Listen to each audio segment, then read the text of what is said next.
Olá, amigos, amigas, espero que estejam todos bem. Gostaria de convidá-los para a nossa reflexão dessa semana. Durante a viagem do apóstolo Paulo, em que o apóstolo Paulo está sendo conduzido como prisioneiro, para Roma, eles sofrem um naufrágio próximo à ilha de Malta. Todos os tripulantes são obrigados a deixar o navio e conseguem chegar em terra firme, sãos e salvos. E Lucas afirma que, como estava chovendo e fazia frio, acenderam uma grande fogueira. Paulo ajuntou um feixe de gravetos e os estava jogando no fogo, quando uma cobra, fugindo do calor, agarrou-se na mão dele. Os moradores da ilha viram a cobra pendurada na mão de Paulo e comentaram: "Este homem deve ser um assassino, pois ele escapou do mar, mas mesmo assim a justiça divina não vai deixá-lo viver." Mas Paulo sacudiu a cobra para dentro do fogo e não sentiu nada. Eles pensavam que ele ia ficar inchado ou que ia cair morto de repente. Porém, depois de esperar bastante tempo, vendo que não acontecia nada, mudaram de ideia e começaram a dizer que ele era um deus. Atos, capítulo 28, versículos 2 a 6. É interessante notar como os moradores daquela ilha mudam tão rápido e radicalmente de ideia a respeito de Paulo. Em um primeiro momento o consideram ser um assassino, perseguido pela justiça divina, afinal, dizem eles, ele é atacado por uma cobra depois de ter escapado de um naufrágio. Mas como viram que nada lhe acontecia, mudam de ideia e começam a dizer que ele era, na verdade, um deus. De assassino, ele passa a ser agora um deus.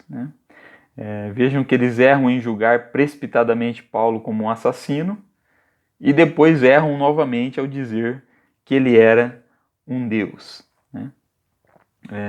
E não apenas os moradores, não são apenas os moradores da ilha de Malta que cometem estes erros de pré-julgamento e que mudam de ideia tão rapidamente a respeito de alguém. E Paulo também não é o único que sofre essas coisas. Jesus, por exemplo, também experimentou algo parecido. Lucas ele relata no capítulo 19 que Jesus, montado em um jumentinho, conforme ele ia passando, o povo estendia as suas capas no caminho, e ao chegar perto de Jerusalém, uma grande multidão de seguidores iam com ele, louvando a Deus e dizendo que Deus abençoe o rei que vem em nome do Senhor, paz no céu e glória a Deus. Lucas capítulo 19, versículo 38. Mas no capítulo 23, nós vemos Jesus novamente rodeado por uma multidão que, influenciada pelos líderes religiosos, não dizem mais que Deus abençoe o rei que vem em nome do Senhor, mas gritam: crucifica, crucifica. Lucas capítulo 23, 21. Encontramos também um outro exemplo no Evangelho de Mateus, no capítulo 27, os soldados que depois de terem caçoado, cuspido, batido e crucificado Jesus, ao verem o terremoto e tudo que aconteceu após a crucificação de Jesus, ficam com muito medo e passam a dizer, de fato, este homem era o Filho de Deus. Mateus 27, 54. E essas coisas nós não encontramos apenas nas histórias da Bíblia. Se nós prestarmos atenção ao nosso redor, nós vamos ver que isso acontece com muita frequência, inclusive nos nossos dias. E que nós estamos sujeitos a sofrer ou a cometer esses tipos de erros.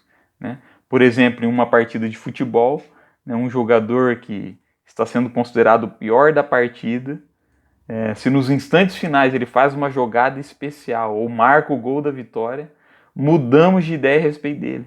E ele se torna então o herói da partida. E o contrário também é verdadeiro. Um pastor, um padre ou um sacerdote que em um primeiro momento é considerado ser um homem de Deus, um profundo conhecedor da palavra de Deus, um excelente pregador, ao cometer um erro ou declarar algo que seja mal interpretado ou que não agrada aos seus ouvintes, né? De uma hora para outra, mudam de ideia a respeito dele e começam a dizer que, na verdade, ele era um herege.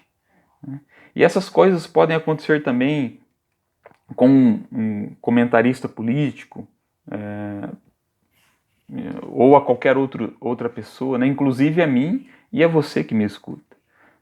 O problema é que nós somos muito precipitados a taxar as pessoas de assassinos ou deuses, né? De pecadores ou santos, hereges ou ortodoxos, né? E também muito rápidos em mudar radicalmente de ideia, né? Especialmente quando influenciados pela multidão, né?